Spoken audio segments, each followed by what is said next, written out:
জেতবার জন্য। ম্যাক, তুমি কি রেডি? আমি জানি না। উত্তরটা হলো না, কারণ আমরা এখনো 100 ফুট ওপরে উঠিনি। আমরা 100 লেভেল 2 তে তোমাকে স্বাগত। যেরকমটা আমি আগে বলেছিলাম, এটা অনেকটা বেশি কঠিন হবে। তোমার চোখের কাপড়টা খুলে ফেলো। ও তোমার সামনে দুটো খেলা আছে যেগুলো তুমি ছোটবেলায় খেলতে, ব্যালেন্স বিম আর মাঙ্কি বার। তোমাকে যে কোনো একটা বেছে নিতে হবে আর এই সাইডে আসতে হবে, আর সেটাও কোনো হারনেস ছাড়া।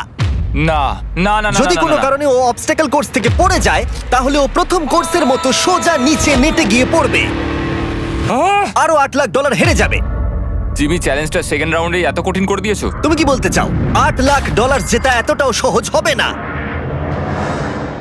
ও ভাই, ঠিক আছে, ও তাহলে মাঙ্কি বার বেছে নিচ্ছে। ওকে এভাবে নিচে নামতে দেখে আমার বেশ ভয় লাগছে। ও আহ! ও যখনই ফার্স্ট বারটাকে ছুঁয়ে ফেলবে, ও আর ফিরতে পারবে না। দেখা যাক ও মাঙ্কি বাড়ি বেছে নেয় কিনা। আহ! কিছু করার নেই আর। $8 লাখ বাজিতে আছে। 3 নিচের দিকে তাকিও না, এবার ও শুরু করতে চলেছে। 2 ও মাই গড! তুমি পারবে ম্যাক, পড়ে যেও না, সাবধানে সাবধানে। তুমি পারবে। ভাই, এটা পাগলামি। আমি জানি এটা খুবই কঠিন, কিন্তু এদিকে দেখো, ডলার আছে। এগিয়ে এসো।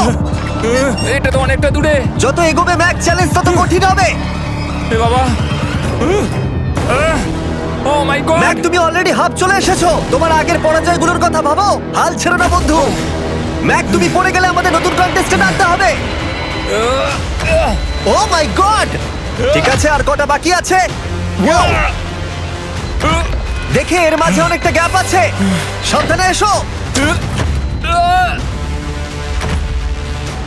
ও ও ও প্রায় পৌঁছেই গেছে। ও, এটা তো দারুণ ছিল। প্লিজ পড়ে যেও না, ও এসেই গেছে। ও মাই গড! কনগ্রাটস! তোমরা